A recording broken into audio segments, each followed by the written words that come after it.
Alright guys, so I've finally done it. I've placed my first order. I've committed to £3,400 plus obviously all the other stuff I've spent.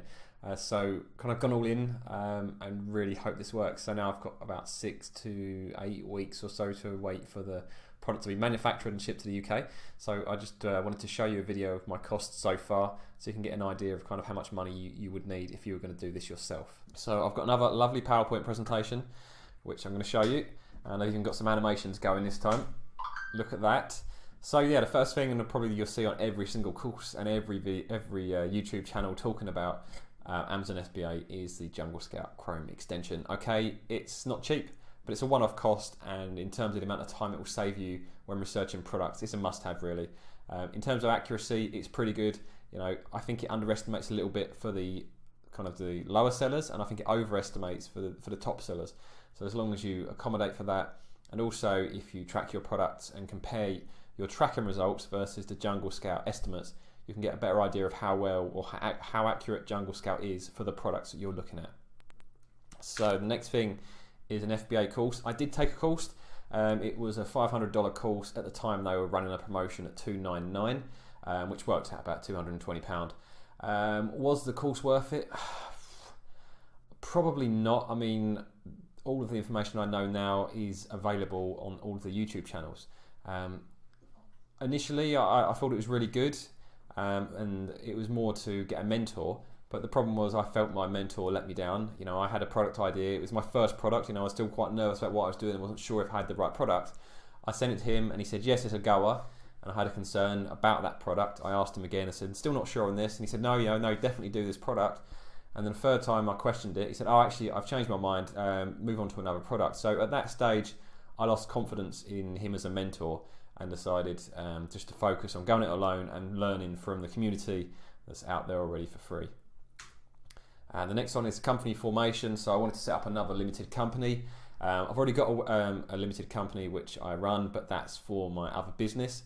And I don't want my FBA business to be VAT registered to start with, because I want to be able to compete at a better price point until at such time I'm placing large enough orders that will allow me to kind of push the price down, which will then offset the VAT I'll have to charge eventually when I become VAT registered.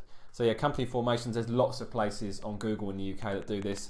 Anywhere kind of from £10 to £30 you'll be paying. I went for the one that was about £22 purely because I wanted printed copies of the registration document and stuff like that. But you know, there's cheaper options available there. The next thing is domain names. My brand is actually a 5-letter domain, so it took me a while to find one where the .com and .co.uk was available, but as they were both available, they were very cheap, so I got the .com and .uk for £17.99. The next thing was the logo. This was a Fiverr special. Went for, I think they provided 3 variations for that for £27. You know, you can't really go too far wrong with that. Samples. Now, I spent quite a lot on samples, probably more than your average person, because I'm actually on my second product. The first product I brought 3 samples in, and then due to kind of speaking to the manufacturers and that, I couldn't get the product to a level I wanted it, so I had to knock that product on the head. So I lost a couple of $100 on those samples, and then the samples for my current product, obviously I bought a couple of those as well. So I've just put a rough price, you know, anywhere from $40 up to $120. The more expensive samples there was when I asked for them to provide 2 variations within one shipment. And then the final sample, which funnily enough was cheaper than the test sample, and that included putting my logo on it as well, so they have to make a mold for the logo. But I think the reason they do the final sample cheaper is they know you're on the verge of ordering, you made your customization, you've given them the logo, so you're not wasting their time, so they're happy to put the sample through more at cost price than they do sometimes with the earlier samples where they're trying to make a bit of profit just to cover their time. The Amazon seller account monthly fee. Now I've only literally just set this up, so although I've been doing this for a good couple of months, I've only opened the account this week purely because I needed to add the product so that I can generate my FNSKU, which is the Amazon barcode, so I can give that to my manufacturer to put on the product. And that's going to be a monthly fee as well, so that'll be £30 a month. I believe if you're not using the seller account, you can apply for a refund, but I don't know the exact details of that. The next thing is the GS1 barcodes. Now this is an interesting one. There's mixed opinion online whether to buy the cheaper barcodes from someone like Barcode Mania on eBay. I decided to go for the official GS1 barcodes purely because if I'm investing, you know, £3,400 in one product plus all the other costs, The last thing I want to do is see my product get kicked off of Amazon just because I kind of cheaped out on the barcode. So I've paid that.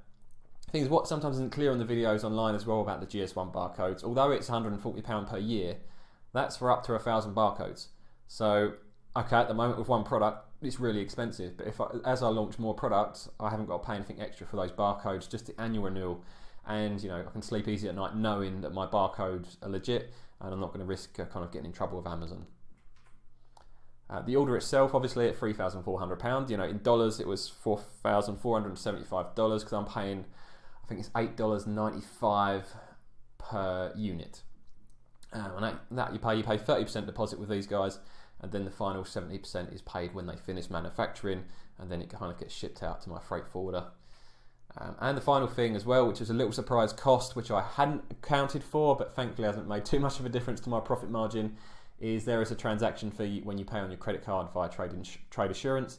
I could have done a bank transfer, but I don't trust them really, so I thought I'm going to put it on the credit card, which has cost 2.95%, which is going to add overall about £100 on to my overall cost, which is about 20p per unit. But for that peace of mind, especially on my first order, it's definitely worth it. If I use the same supplier a few times, I might look at other ways of paying them. For example, my other business, I've got some developers in India that I use, and I pay them using a service called TransferWise because it's a lot cheaper than using credit cards or doing a bank transfer. So there's other ways I'll look to pay people as and when kind of I know I can trust them to send that money to them directly.